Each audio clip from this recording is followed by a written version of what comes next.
네, 사랑하는 성도님들, 오늘 말씀은 우리가 30장부터 33장까지 그 위로의 책이라는 별명을 가진 그 부분의 마지막입니다.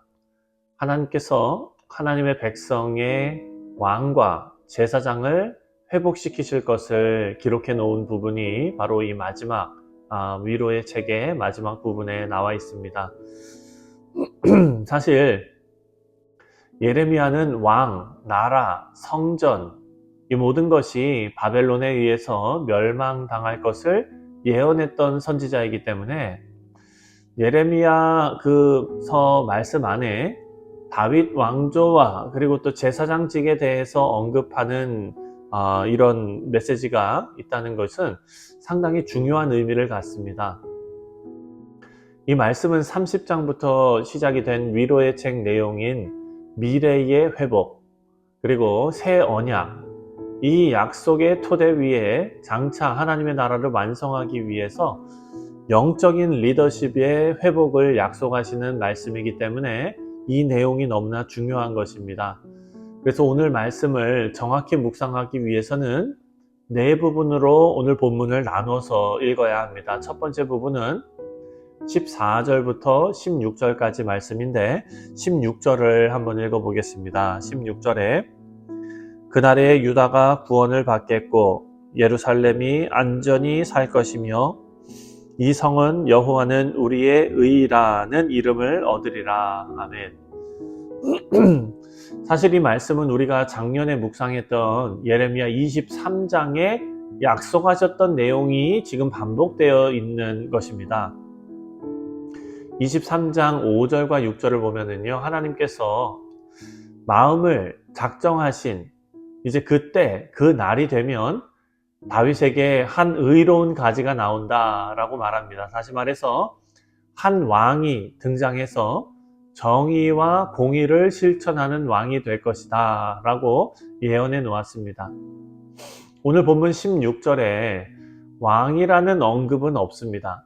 하지만 그 왕권을 예루살렘으로 연결시키고 있습니다.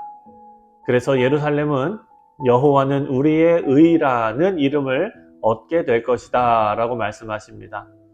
여러분, 중요한 것은 하나님께서는 정의와 공의의 왕이신 예수님께서 완벽하게 회복하실 하나님의 나라를 이제 미리 언급하신 그런 내용이라고 볼 수가 있습니다.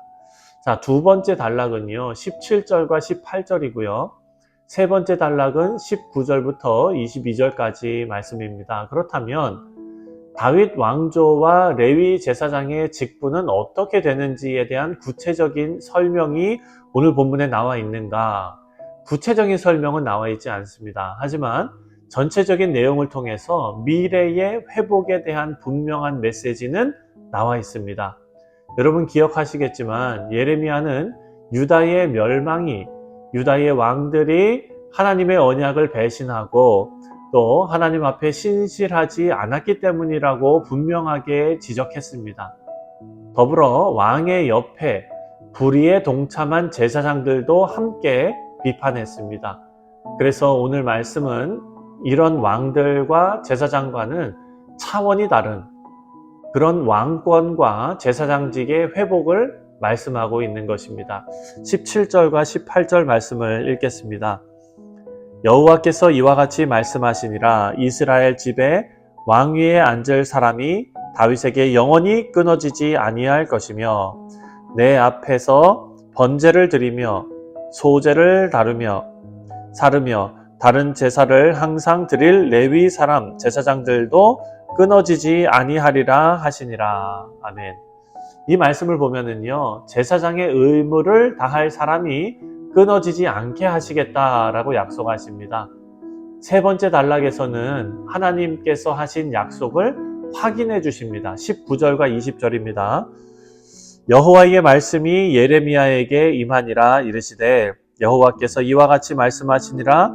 너희가 능히 낮에 대한 나의 언약과 밤에 대한 나의 언약을 깨뜨려 주야로 그때를 잃게 할 수 있을진데.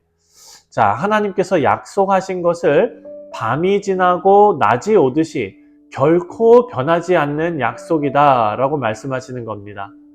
자, 마지막으로 네 번째 단락은요, 이런 약속 위에 가장 확실한 약속을 선포하십니다. 26절입니다.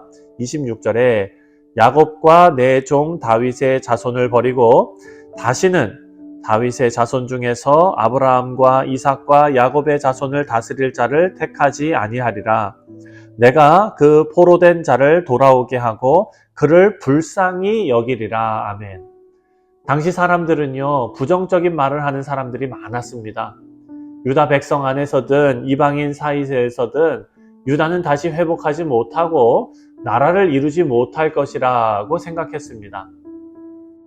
하지만 하나님께서는요, 아브라함과 이삭과 야곱의 자손을 다스릴 통치자를 다윗의 자손들 가운데 세우실 것이다 라고 못 박으셨습니다. 그리고 마지막으로 가장 확실한 말씀인데요, 바로 그를 불쌍히 여기리라 라고 말씀하십니다. 우리 사랑하는 성도님들, 하나님께서 유다 백성을 긍휼히 여기신다면 그대로 끝입니다. 하나님께서 우리 인생을 긍휼히 여기시고 불쌍히 여기시면 우리에게 소망이 있는 것입니다. 하나님의 긍휼로 우리는 은혜를 입었습니다. 하나님의 은혜가 아니면 우리는 아무것도 아닌 존재가 됩니다. 하나님의 위로와 회복에는요, 하나님의 긍휼이 있는 것입니다. 우리 인생에서도 진정한 회복은 우리 스스로 어떤 노력을 하는 것이 아니라 하나님께서 우리를 향해 긍휼을 베푸실 때 가능합니다.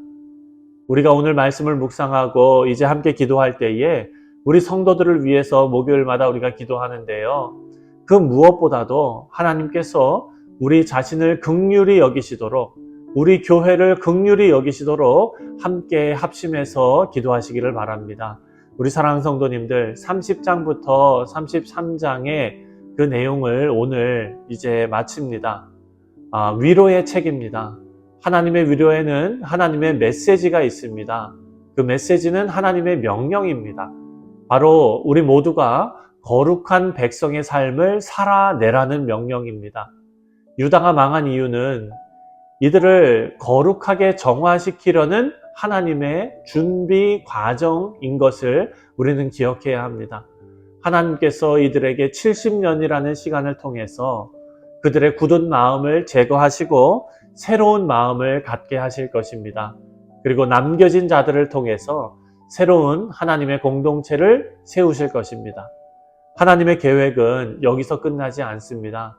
하나님의 백성들이 그 마음의 죄성을 근본적으로 회복하기를 하나님은 원하십니다. 그래서 본문에 나오는 언약의 갱신은 먼 미래에 나타날 역사를 미리 보여주는 그런 말씀입니다. 새 언약을 이 땅에 구속자로 오신 예수 그리스도를 통해 시작하시고 또 성령의 역사를 통해서 완성하시는 것입니다.